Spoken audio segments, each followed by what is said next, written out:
Everyone, Radhe Radhe. So today is a day of strength. Today I invite you into the space of strength with me.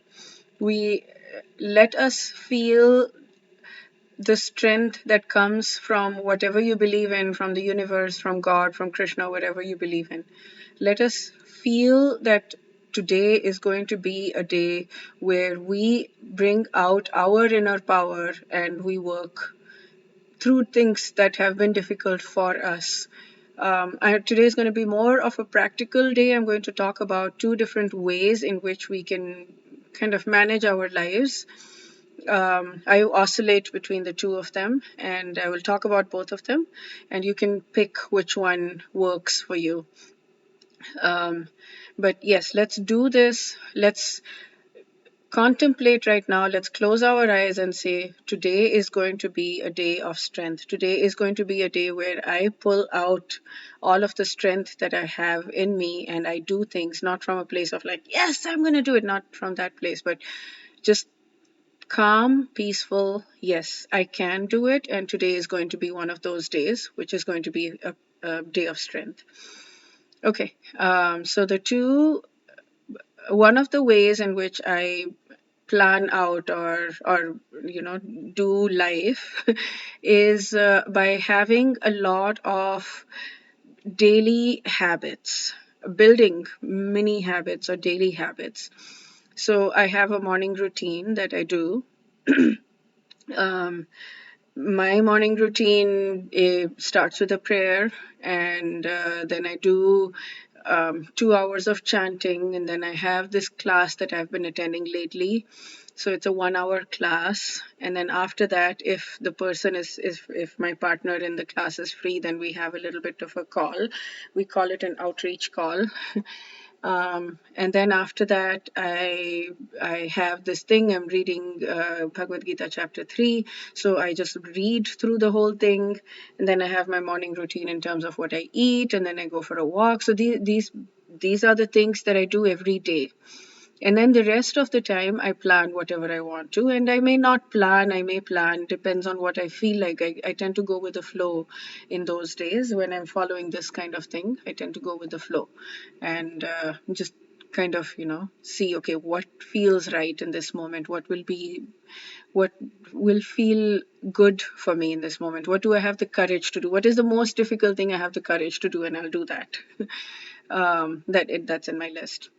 The other way to do it is to plan. It's to, like, so I used to do this 1 year goals, 2 year goals, 5 year goals, whatever. I stopped doing that maybe 3 years ago or something. I stopped completely. My life has just gone, and I don't know if that's the right thing to do or not. Many people will say, no, of course not. You need to have a plan. You need to know where you're going. But I do know where I'm going. I know what my destination is. I know my destination is to God.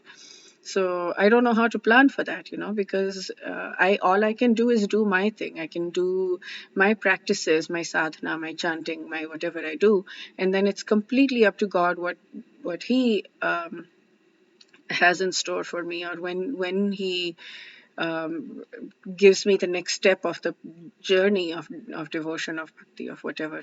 So I can't do that. And then what do I do in service to God also? I don't know. Right now I have no idea at all. I have no idea. I'm still like I've been 2 years into this and I'm still like flailing a little bit. Like I'm finding my sea legs. I haven't figured it out yet. So maybe one day when I am a little bit stronger in that, then I will be able to plan again based on that. But so yeah, and that's okay.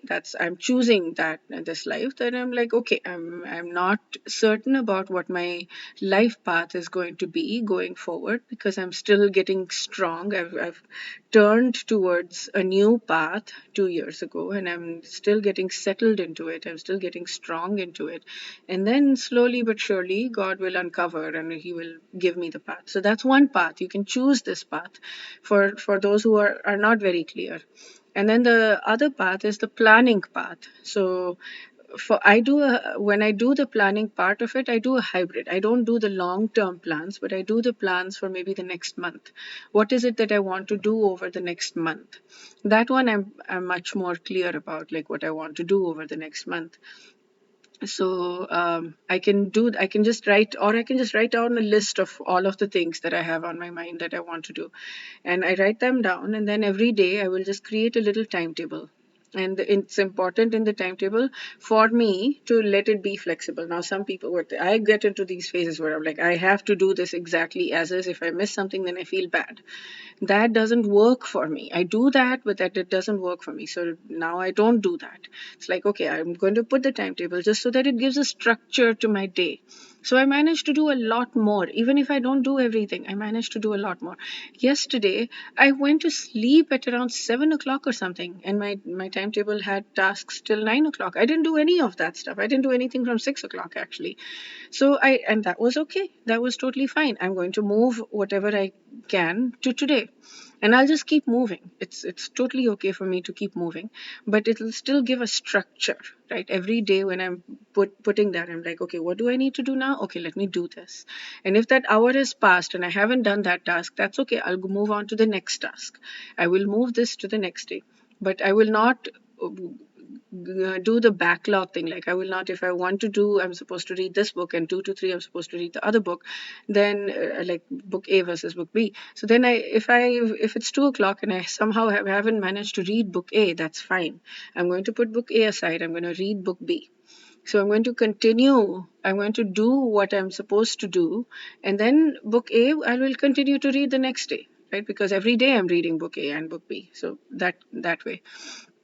So if I'm doing 1 hour of this and 1 hour of this, then it's okay. It'll go to the next day, and that's okay. But it just gives structure to the day and it makes it easier. So yes, have this determination that today is going to be a day where you feel a little bit more in control of what is going on. Another thing that I have figured out is that um, when we want when we find ourselves being attached to somebody who is not attached to us, when it's unhealthy, when it's a one way relationship, kind of one way, not even relationship, one way desire, that has got nothing to do with the other person. That is because you feel that that person can give you something that you cannot give yourself. I've talked about this before. So, what is it like? So, in my case, sometimes, many times, I will come across people that are smarter than me, right? So, for some reason, that is the deepest thing for me. Like, I get very attached to that person because I feel like I can't learn on my own. I can't grow on my own. I can't do things on my own. I have to have this person with me. Otherwise, there is nothing I can do. I'm helpless. But that's not true, right? We all have our own. I mean, if I look at it, the corollary, I'm smarter than other people. So, how would that be if that other person I'm smarter than just attached to me and said that they need me in order to grow? That won't work either, right? So we have to trust. We really have to trust. This is so difficult, but we have to trust that we have whatever it takes to achieve whatever it is that we want to achieve. In my case, God. We have to trust that it's possible for us to get there, whatever it is for you, right? If you want to make money, or if you want to have great health, or whatever it is, we have to trust that God is going to provide us whatever we need in order to make that happen. We can make that happen. Just by our desire, we can make that happen. Just by we manifest based on our desire. So all we need literally is just to have a desire for it, and we can manifest and we can make that happen. And God will give us the path of how to make that happen. Even if it seems very difficult, and even if it seems like it's been years, decades, or whatever that I've been trying and nothing's happening, it doesn't matter. You can make it happen. And you don't need, yes, it helps to have the association of people, so you do surround yourself as much as possible, but not with this feeling of like, if this person isn't in my life, I'm doomed. Not with that feeling. It's like, okay, I'm going to see if I can be with this person, if I can hang out with this person. If the person says yes, okay, then I'm going to continue to hang out with that person. I'm going to continue to learn. If the person is starting to pull back, we pull back. We match the investment that the person is giving to us. And when the person has pulled back on the investment, that's okay. We pull back on the investment and trust that somebody else will come and show us the way, or we will find the way ourselves through God, or whatever, or the universe, or whatever you believe. Okay, that's it for this video. We'll see you in the next video. Wish you a day filled with lots and lots of growth, personal growth. Radhe Radhe.